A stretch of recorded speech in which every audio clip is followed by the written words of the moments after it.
Welcome back everyone, I'm John Furrier, the host of theCUBE with George Gilbert, the industry covering Salesforce and data for theCUBE Research. We are here streaming live from Dreamforce 2025, where the latest product innovations from Salesforce, and now Agentforce is the center of the action.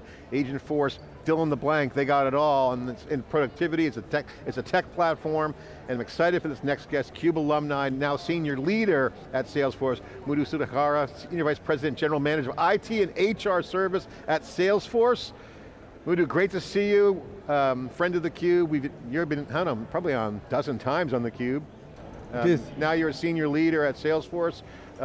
Congratulations. So first of all, first question for you is, love your new role, it's right in your wheelhouse.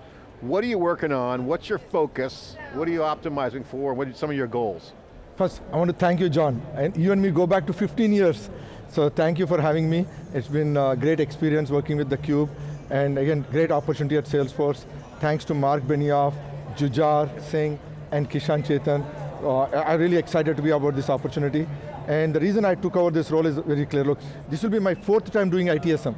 And I don't want to call it the word ITSM. Yeah. The new world is Agentforce IT Service, right? So I think for me, the way in which I see the role is, how do we make customers happy in terms of experience? How do you use AI agents on top of Agentforce to automate as many conversations? Yeah. I want to launch a proactive service, which is conversational first, agent first, and meet the user where they are. Yeah. That is Slack first, and Teams ready at the launch. And that's the opportunity, I like it. You know, we have talked on theCUBE, if you go back in the archive on our cubeai.com, now publicly available, we've talked about how agents, and AI early on, how AI and the role of data would change the ITSM, the IT service management business. And because of the data, the richness of the data, the quality of the data, it was, and many times, so now it's here, okay? So take us to the current state of where we are and where you are right now with Salesforce, because the conversations we've been having is harmonizing, unifying data, structured, unstructured. I mean, it's a gold mine of opportunity to one, create value and extract value. That's What's your vision today, now that you're in the SVP role at Salesforce, of how you see the IT service management, if we're going to use that word, certainly an existing data market, how do you see that evolving? Very good question. Look, the way in which I see the world is in multiple areas.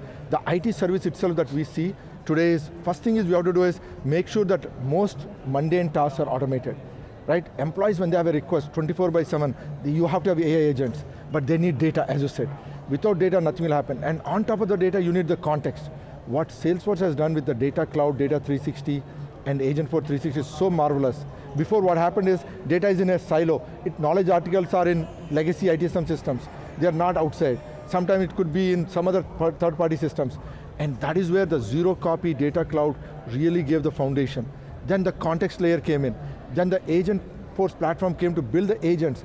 I call them subject matter agents. So I have an agent for software collaboration, application provisioning, software access, network agent, root cause analysis agent. So we are building 25, 30 agents on top of the platform to deliver.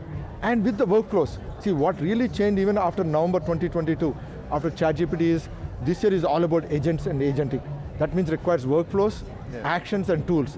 That's what we are delivering today at the GA. But where we want to go from here, we want to go into IT asset management, that's hardware, software. We want to go into IT compliance, GRC. We want to go into future world of enterprise service management. And finally go into AI observability, AIOps. This is a large investment. Mark Benioff, Kishan and Jujar made an investment. This is not one-time investment. Smart move. This is like thousands of engineers. It's an obvious move. Yes. Maybe let me ask, I want to drill down on a couple things you mentioned, like the subject matter agents. Sounded really interesting in the observability. We talked to Madhav and others on the Agentforce team that, first big data was about click streams coming from systems of engagement and trying to understand the customer experience. And now we need the agent exhaust integrated with the existing data cloud. That's right. Tell us a little bit more about how IT is capturing that exhaust, but making it part of a new form of analytics where there's a learning loop for the agents. So it's partly operations, but it's partly accessible to the business. Very good question, George. So the way in which I see the world is following on the AI agents. There'll be some customers who want a single agent to meet all their needs. Yeah. Is that possible? Absolutely in some cases. But in the IT world, what people want is, I call them SMEs. They want a subject matter agents for every different use case. Yeah. And what's an agent will be different for you versus me versus John. Yeah. Once we get that agent, they all need to be in an agent marketplace, so that when an employee has a question about software licensing, he can ask only that agent. If you have an issue about a networking issue, you can ask the networking agent. Yeah. That is my vision, is to provide subject matter agents. Now a super agent can call this agent too, but underneath the agent you need to have workflows, because there could be a workflow process, you could have actions, you could have tools, postman collection. Knowledge is just one piece. And that is the beauty of what we are doing, is we are creating an agent ecosystem. Some agents will be built by Salesforce, some will be built by our partners, some customers will build.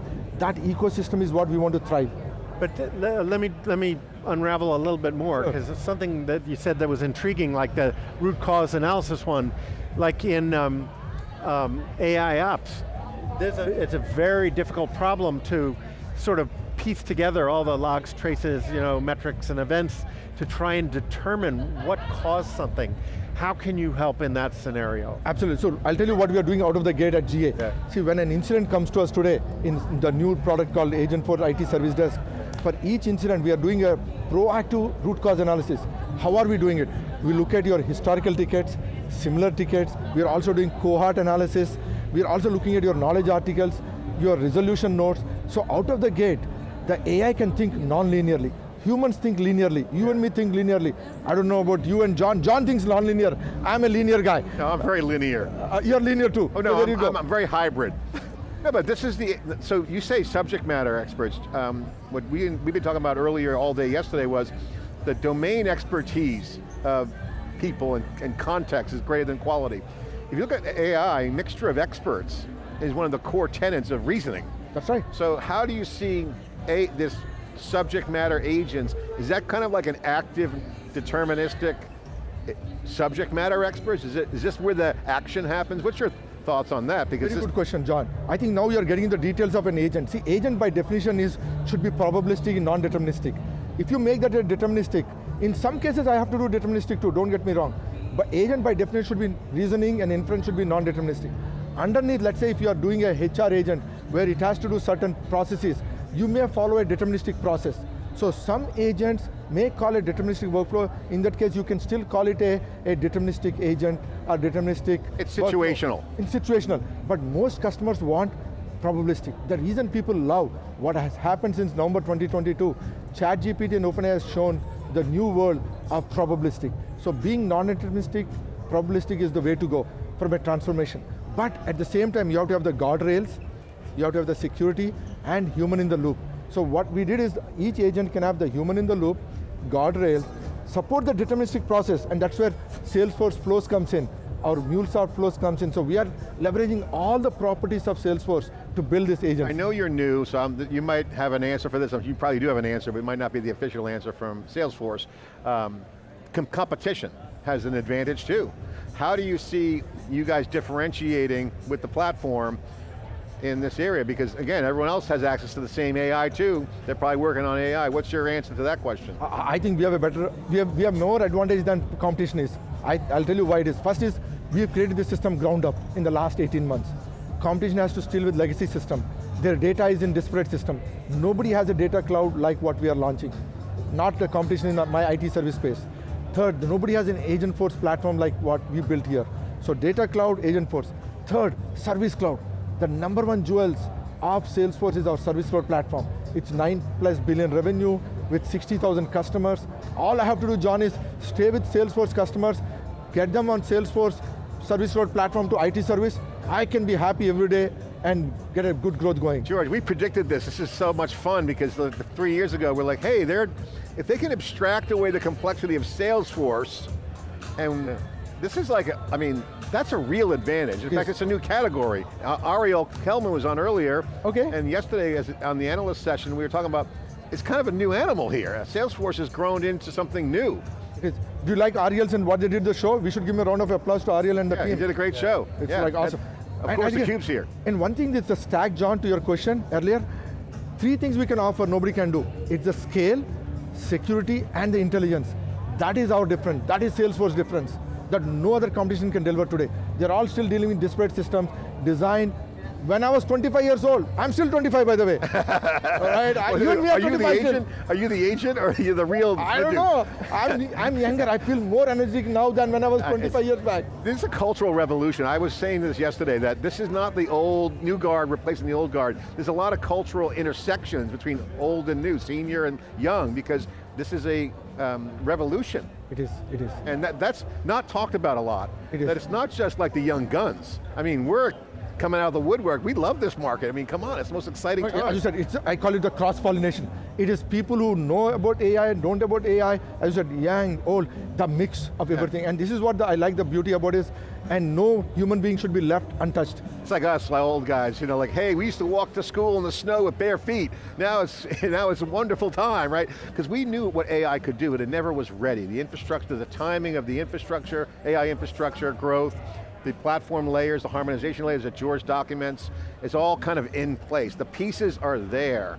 The question that we have, and George has, is how does this evolve and scale up to create faster value? The data challenges are, changes our whole architecture. I mean, so there's a lot of work. I mean, it's a very nuanced point, but if you look at the companies that George interviews, they're challenged to re-architect for the next generation. It's like a 20-year cycle. Right, it is, and by the way, that's where it's unsung hero for us is our data cloud. It's beautiful, like the knowledge articles could be in multiple systems, it could be in SharePoint, it could be in Confluence, it could be in some other system, bringing all the data and the resolution nodes, that's the beauty. This is okay, this is my question. So tell us, like on HR, on the HR product, where you're getting your system from your systems of record, and then how you're adding new context to that. But then for the IT service product, what systems are feeding it and what context you're adding? Very good question. Let me start with HR. By the way, I run HR service also. Yeah. So what we are doing for HR is, we are giving you that system of engagement, system of experience, and system of work. So be in Slack or Teams, we are giving you that experience. Under that, there could be a system of record from Workday, it could be SAP SuccessFactors, Oracle HCM, it could be ADP, Paychecks, Intuit, Kronos, there could be hundreds of systems. Typical HR company will have usually 5, 10 systems. Yeah. But what they want is one system of experience, where the HR question is about my payroll, about my benefits, it's about my changing my address, or adding a dependent. Like they want one place to do it in a nice experience manner, not create a ticket, wait endlessly. So that is what we want to solve in HR experience. And then on the IT service side? On the IT service side, what we have done is, not only we want to care about the experience, again, the most important thing, we want to meet users where they are. Yeah. Slack first, Teams ready, right? Both are there. But we are also launching the service desk. That's our system of record. That is for service management, incident, problem, change, release, service catalog, then service workflows. All of that is in the service desk for us. That's our system of record. Then in the service record also we are trying to do agent assist, classification, routing, assignment, summarization, like John talked about root cause analysis, proactive incident resolution, all of that is done in the system of record. Then, fourth area, I'm launching CMDB agentically, which is through discovery, service map, service graph. So the agent would discover this, the graph of the dependencies. Like we used to talk about in the past, the good old CMDB. So now I'm doing the CMDB in the new age. We are the only company which can do software-based discovery and agentless discovery in an agentic manner, put them into a latest CMDB on Salesforce platform, and provide you a service graph of all your infrastructure. It's similar to what we talked in the past of your apps, services, and your assets. And that goes from the app layer all the way down to the infrastructure. And Kubernetes layer too, cloud infrastructure. Because if you can build a rich enough model of that, then you really can do diagnostic analytics, and then if you have high confidence in the diagnostics, you can recommend or even eventually automate some remediation. That's exactly what we are doing, George. It's not, that gives you the context of the organization, but then the root cause analysis. What is your secret sauce in discovering that graph? That's the foundation of all that. Everything, right? How do you discover the graph? How do you make your CMDB dynamic? How do you make it ephemeral? How do you know your assets are correct? How do you know the metadata with the CIs? All of that is our IP. Secret sauce? Because that's all a about high value asset. It's a lot of secrets. Secret sauce in models, it's correlation, root cause analysis, doing the models to interpret those things, all the intelligence around the graph, connectivity, physical connectivity, virtual, all of that we built in. So then you would be in a position to really be like the operational backbone for not just the customer 360 or what's now, I guess, Agentforce 360 apps, but the custom apps that extend that. That's the goal. So right now we are launching, as I said, CMDB discovery, everything. As we go into outside of that to operational intelligence, AIOps and AI observability, we will help the customer 360. Oh, now I'm getting the picture because the Data Cloud guys want to go beyond customer 360. They want to extend into the operational domain, right. And then you'll have the manageability behind it. That's right, you got it. Okay. That's very good pretty question. Powerful. Yeah, so take this, so first of all, again, we'd love, this, we think it's a whole nother category. So I want to get, again, you've had many chats about this, me and you on theCUBE. What's next? You have to take it to market. I still think Salesforce should be called Agentforce as a company. I think the name Salesforce is too limiting, it's gone beyond that. But now you guys get into operational. So we're on a road to super intelligence, okay? Put that aside, we're not going to debate the year, but it's highly accelerated right now. Things are moving super fast. What are you going to do as the leader to get the word out? What's your go-to-market strategy? How do you tell the story? Because it's not the old story, it's a bigger story. By the way, when you said super intelligence, that reminds me of the super cloud that we talked about. Exactly. We should do that, super agent, super cloud. Mega cloud, super cloud, mega gigawatts, racks. No, we are in a massive Cambrian explosion. But to your question, the big are winning too. Like, it's an incumbent company. Salesforce is at scale. It is. So I think, look, my focus right now as a go-to-market side is win customers, as many customers, and again, focus is start with Salesforce customers, whether they're SMBs, mid-market, commercial, enterprise. We want to focus on Salesforce customers as much as possible, go after them, and particularly Service Cloud customers, and extend their customer service into IT service. We want to win them, deploy them, get customer references. We are launching with 4 customers as a reference at the launch. We have Piedmont, we have Ausfeld, EPB, right? We have UNESCO. They're going to be at my keynote. Please tell your viewers to come to my keynote this afternoon at 3:30. Okay, 3:30, hear that. The Intercontinental, please come there. And then look. Where, Intercontinental Hotel? Intercontinental, 3:30 today. That's a keynote for IT service. But look, there's more to come. We have to do enterprise service management, IT asset management, GRC, do more on expanding the CMDB discovery, graph into all the infrastructure. What do you say to a customer that has the competition, or someone who hasn't innovated? They have IT service management, they're managing all their tickets and all their platform legacy systems. What's your message to them? How do they onboard to Salesforce? What's the path? What's the message to them? Why and how do they do it? What's the 3 steps that need to do? I have 3 things to offer. First, take a 1-hour meeting with me, understand what we built, product deep dive with my team.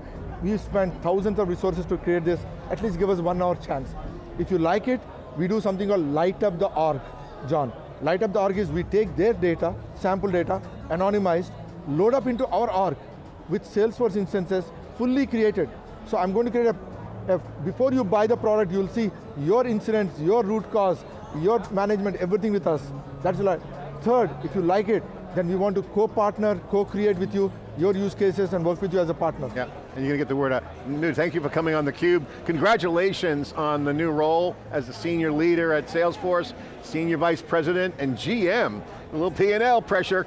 You got to get those numbers up. IT and HR service at Salesforce. Again, the world's changing and you're in the driver's seat, so it's a fun time. Thanks for coming on. Thank you, John. You've been a good friend for me. Thank you so much. Thank you, all right. George, thank you. All right. Thank you, Moodhu. For George Gilbert, and I'm John Furrier, host of theCUBE. We're live streaming here in San Francisco, California at Dreamforce 2025. We'll be right back after this break.